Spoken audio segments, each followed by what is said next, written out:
Hello guys, most welcome and congratulations to my channel Shankar Success Spoken English. Within this channel, I'd like to start my topics about summary writing.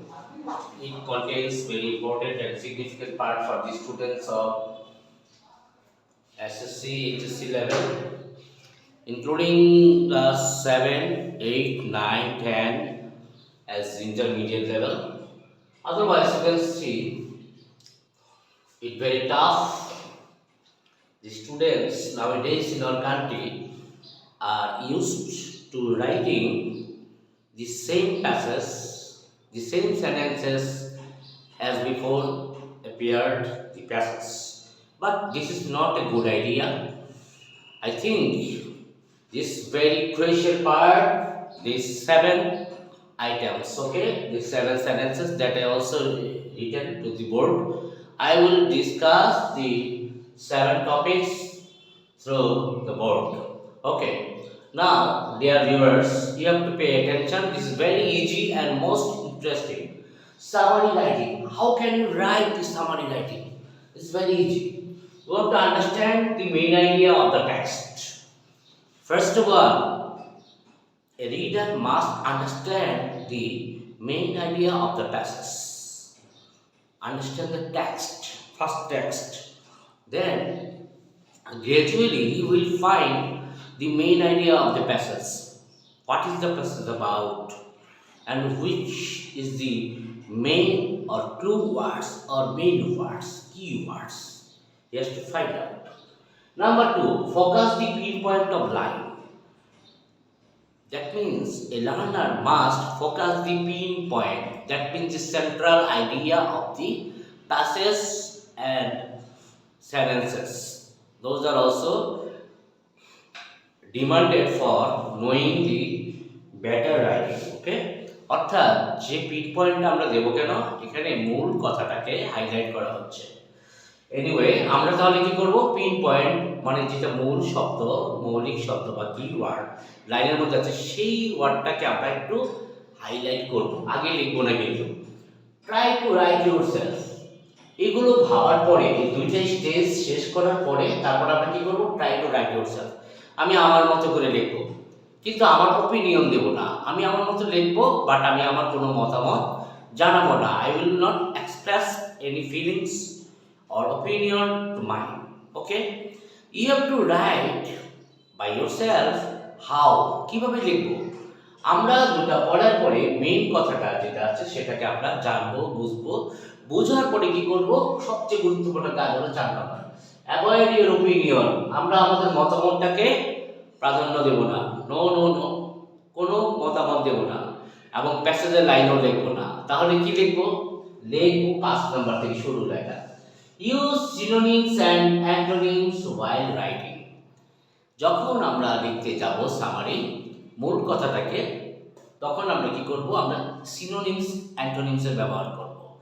অর্থাৎ মূল শব্দটা যেটা আছে, যে ওয়ার্ডটা এখানে প্যাসেজে ছিল সেটাকে তুমি চেঞ্জ করে দিবে। কি করবে, চেঞ্জ করে। আমরা প্যারাফ্রেজ সিস্টেমে লিখতে পারি। দ্যাট মিন্স চেঞ্জ করে প্যারাফ্রেজ আকারে লিখতে পারি মূল কথাটাকে। ঠিক আছে, আর একটু আপডেট করে লিখবো। আচ্ছা, don't write the same sentences. আমরা মূল কথাটাও লিখবো না, মূল কথাটা আমরা লিখবো না। Don't write the same sentences, আমরা মূল কথা লিখবো না। আমরা লিখবো কি, সিনোনিমস অ্যান্টোনিমস এর ব্যবহার করে ওই প্যাসেজটাকে ঘুরিয়ে ফিরিয়ে বলা হবে। ঠিক আছে, যেমন ইউ আর ফাইন। একজন বলল ইউ আর ফাইন, তুমি কি বললে, ইউ আর নাইস। আরেকজন বলল you are beautiful, you are excellent, you are marvellous, you are super, you are awesome, you are wonderful, you are choice, you are amazing. হ্যাঁ, এই যে আমরা বিভিন্ন ধরনের সিনোনিমসের ব্যবহার করলাম একটা ওয়ার্ডে, আমরা ইংরেজিটা সামারি লেখার সময় ঠিক সেন্টেন্সের প্যাটার্নগুলোকে এভাবে চেঞ্জ করে দিয়ে ছোট ছোট বাক্য দিয়ে তুমি বাক্য গঠন করতে পারো, সামারি লিখতে পারো এবং সিনোনিমস অ্যান্টোনিমসের ব্যবহার করতে হবে। Right, now last of all, summarise the text idea. যে টেক্সট আইডিয়া ছিল সেটাকে আমরা একদম সামারাইজ করে ফেলবো, ছোট করে দেবো একবারে। নেভার ইউজ এনি ফ্রেজেস, কোনো ফ্রেজের ব্যবহারের দরকার নাই, একদম না। পণ্ডিতি দেখানোর কোনো জায়গা নাই এখানে। ঠিক আছে, আমরা এখানে পণ্ডিতি দেখাবো না। Never use any phrases here to make sentences hard. এই বিষয়গুলো আর কঠিন হয়ে যাবে, লেখার কোনো দরকার নাই। আমরা শুধু মূল কথাটাকে আমরা হাইলাইট করলাম কি সিনোনিমস আর অ্যান্টোনিমসের ব্যবহার করব। যে প্যাসেজ পুরোটা লাইনটা আছে, স্যার এত বড় প্যাসেজ আমি লিখবো কিভাবে? নো নো নো, এত বড় প্যাসেজ দেখে তুমি ভয় পাওয়ার কিছু নাই, তুমি লিখতে অবশ্যই পারবে। তোমাকে বুঝতে হবে মেইন আইডিয়া কোনটা আছে, কি বিষয়, ইন্টারনেট নিয়ে না টেকনোলজি নিয়ে। সাপোজ একটা টেকনোলজি নিয়ে একটা প্যাসেজ আসলো, তুমি দেখলা, দেখার পরে ইন্টারনেট টেকনোলজি, তুমি দেখার পরে এটা এই ওয়ার্ডটাকে কি করলাম, ইন্টারনেট টেকনোলজি কিছু মডার্ন কমিউনিকেশন, মডার্ন টেকনোলজি দিলাম, ইন্টারনেট টেকনোলজি না দিয়ে আমি দিলাম মডার্ন টেকনোলজি, ঠিক আছে? এই যে একটা ব্যাপার, এইরকম ভাবে আমরা সিনোনিমস অ্যান্টোনিমস ব্যবহার করে মূল শব্দটাকে কয়টা ভাগ করে লিখবো স্যার? Only 5 sentences. নিয়ম হলো প্যাসেজের যে প্যাসেজটা থাকবে 3 ভাগের 1 ভাগ আমরা লিখব, কিন্তু আমি মনে করি 5টা সেন্টেন্সে শেষ করব, ঠিক আছে? তো সেন্টেন্সগুলো আমরা কিভাবে করে হাইলাইট করব, কোথায় থাকে সেটা একটা গুরুত্বপূর্ণ বিষয়। কোথায় থাকে, এখন এই প্রশ্ন যদি এসে যায় তাহলে আমি বলবো যে প্যাসেজের প্রথম থেকে তৃতীয় লাইন, মানে ফার্স্ট টু থার্ড লাইনের মধ্যে দেখা যায় কি মেইন টপিকটা, মেইন আইডিয়াটা কোথায় থাকে? মেইন আইডিয়া থাকে প্রথম থেকে তৃতীয় লাইন, ঠিক আছে? আর সিনোনিমস অ্যান্টোনিমসের ব্যবহার যে আমরা করব, এটা কোথা থেকে করব? মাঝে থেকে, প্যাসেজের মাঝে থাকতে পারে, প্যাসেজের মাঝে থাকতে পারে। আবার ফিনিশিং যখন দিব আমরা কি করব?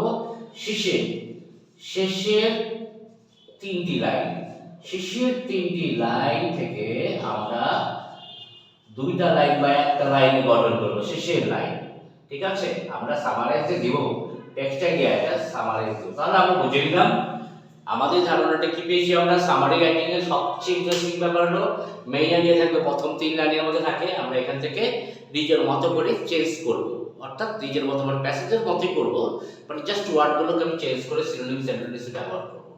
মাঝখানে দেখা যাবে কি মূল আইডিয়া মাঝখানেও থাকতে পারে, ঠিক আছে? তো অ্যান্টোনিমস সিনোনিমস ব্যবহার করব। লাস্টে কি করব? সামারাইজ যে টেক্সটটাকে যখন আমরা লিখব তখন শেষের 3 লাইন থেকে তুমি এখানে একটা বা দুটো লাইন বানিয়ে দিলে, ঠিক আছে ভিউয়ার্স? আরো ইন্টারেস্টিং and আরো অ্যামাজিং টপিকস দেখার জন্য তোমরা সাবস্ক্রাইব করবে, শেয়ার করে দেবে ফ্রেন্ডস ফ্যামিলি। আমি আজকে হট একদম গরম গরম নতুন নতুন ভিডিও তোমরা পেয়ে যাবে, কোনো চিন্তার কারণ নাই, ঠিক আছে? আমি যতক্ষণ আছি তোমাদের সাথে, keep in touch with me and subscribe the channel Shankar sir spoken English. Thank you very much.